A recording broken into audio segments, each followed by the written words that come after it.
Our next mocap highlights feature is pulling animation from a retargeted character to be ready to use in a game.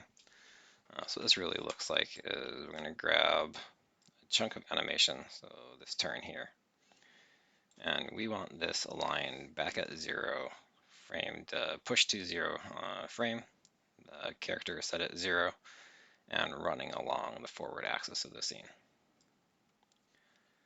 So really, selects are picking out a frame range and deciding where you want to start, where you want to end, which is a lot like an exporter. So I just set it up within my exporter to be able to do this. I've got my character, name test, 90-degree turn, turn. I've got a folder over here I'm just going to stick this into. We don't use the specific frame range. So when you're picking out the selects, we really want to care about what foot we're landing on, what foot we're pushing off on. I'm going to start here. So my right foot passing pose and capture the full turn.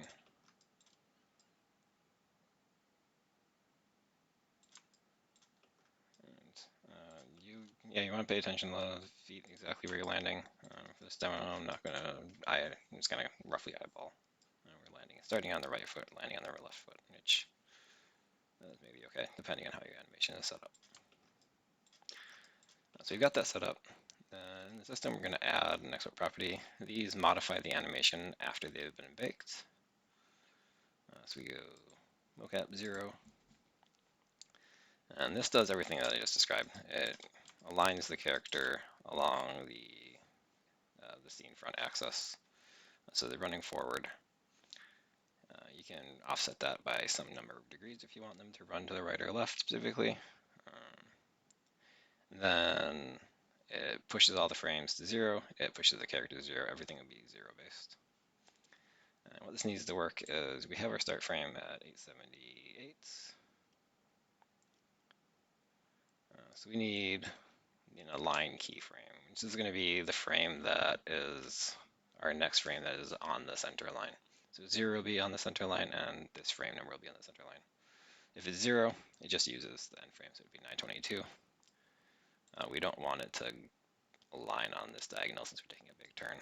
So it's going to find kind of the first frame before we really start turning. Maybe 890.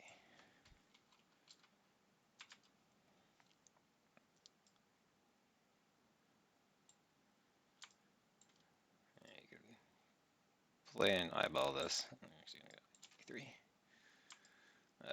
Until you figure out exactly what you want. And from there, this is already doing all of our work for us. It'll handle it for this, it'll handle it just for the group. I'm going to copy this and go ahead and remove this. So a better way to do it would be add to the character, so I can have multiple animations with different frame ranges. And I don't have to add this property to each one of them. I can just add it to the character, and it will always apply whenever this character gets exported. Let's hit export.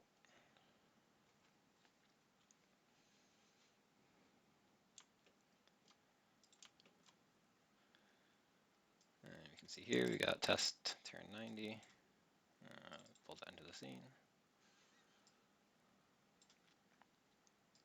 Go back to frame 0 because that's where we're starting. And our animation data here is starting at 0, moving, rounding that corner, and going over.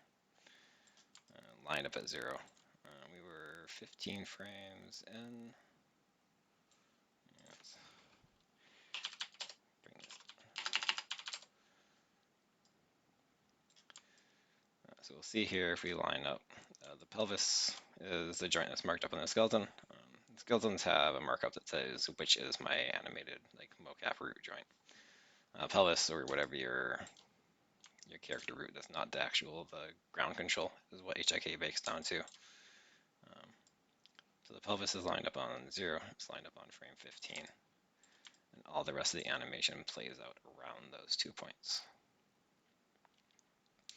Then from here we'd use the standard rigging tools that I have to bake this root motion under the character or whatever other changes we want depending on how this animation needs to be placed. That's what I've got for you today.